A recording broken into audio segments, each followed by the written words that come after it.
Hey everybody, what is going on? Nick here, and I just wanted to cover with you this form.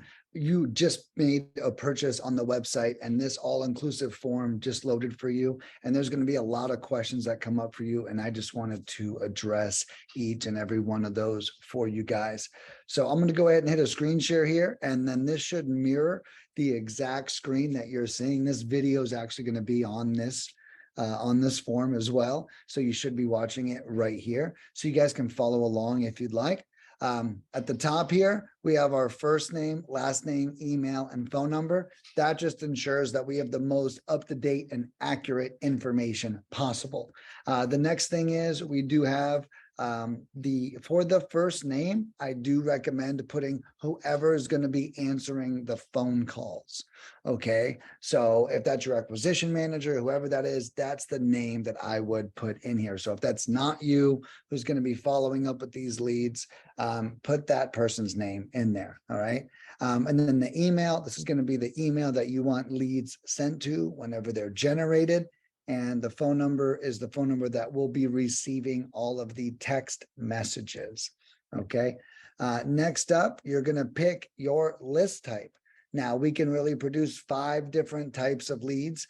We can do absentees, owner occupied, vacants, tax delinquents, and pre-foreclosures. Okay. And the ones I recommend you start with are the absentee owners. My top 3 favorite are absentees, vacants, and tax delinquents for cold calling or text messaging, just to get that out there. So those are the 3 I would pick out, one of those 3, and then put in that column. Okay. The next up is zip codes. So you can put zip codes or cities in here. I honestly love zip codes. The reason why is because zip codes are small. We can pull all the records in there, knock them all out, move on to the next zip code. That will allow us to be very methodical in our approach, and we'll know where we've been, and then we'll know where we're going.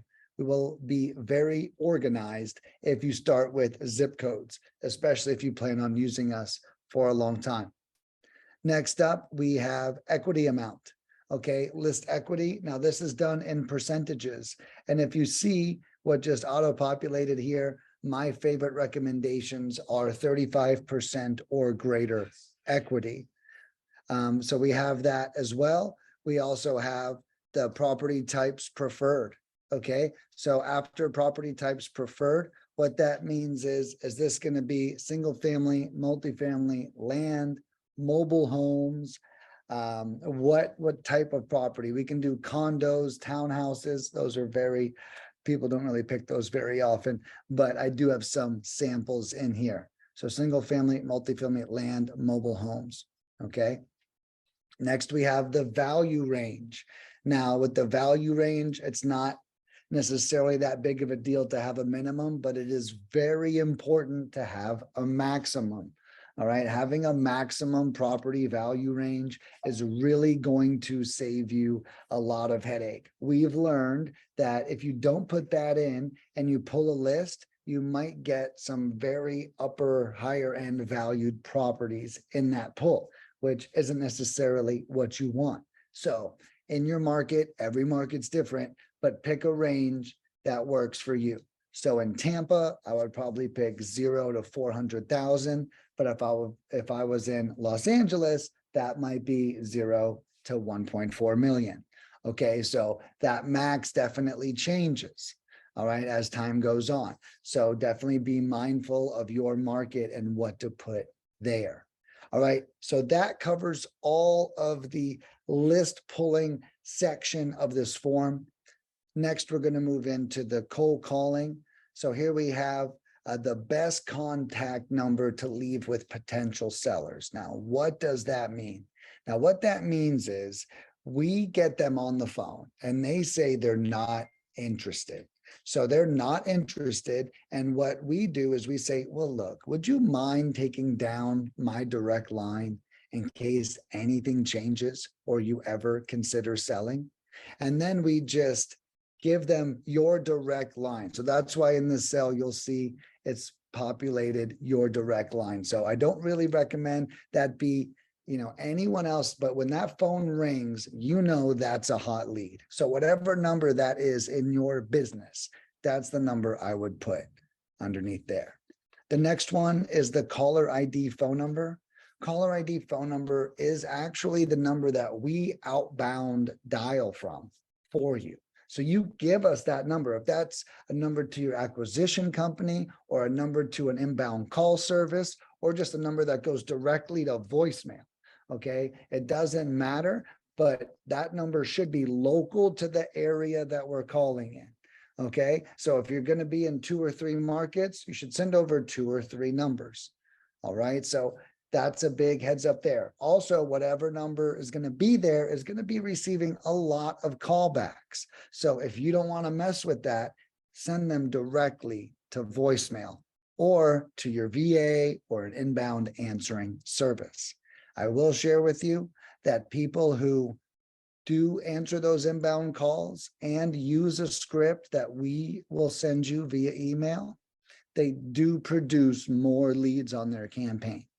However, it does take a lot more effort and it does interrupt their day as they're going along and their phone's ringing at random times throughout the day with people calling them back. So please be mindful of the number you put in the caller ID phone number section. All right, the last couple questions here. What type of leads are you wanting? Buyer, seller, custom? Okay, if you want land, put land leads in there. This is going to determine the script that my team uses. Okay, so if you're doing land, if you're doing mobile homes, whatever it is, go ahead and put it in there. Some people, they want to only focus on buyers on lists. Well, then they want us using a buyer script. Simple example. Or, hey, Nick, we're looking for sellers here. Plug that right in there. The preferred campaign start date.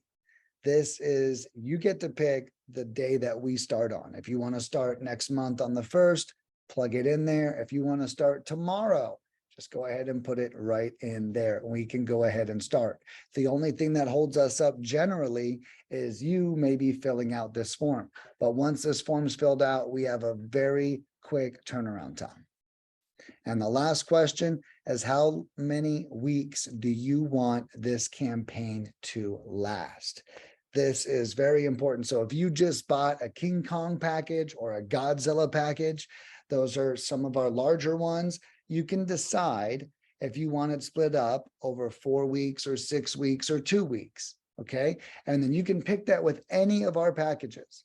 Now, the smaller packages, I recommend doing over 1 to 2 weeks. The medium-sized packages, I recommend 2 weeks to 1 month. And then we, of course, have our biggest one, the 10-week Titan, which I recommend over a 10-week or 20-week period. So that's what I would put in there. And what we do is we take your entire purchase and we divide it by that many weeks, and then we do equal parts on each week that we split it up over.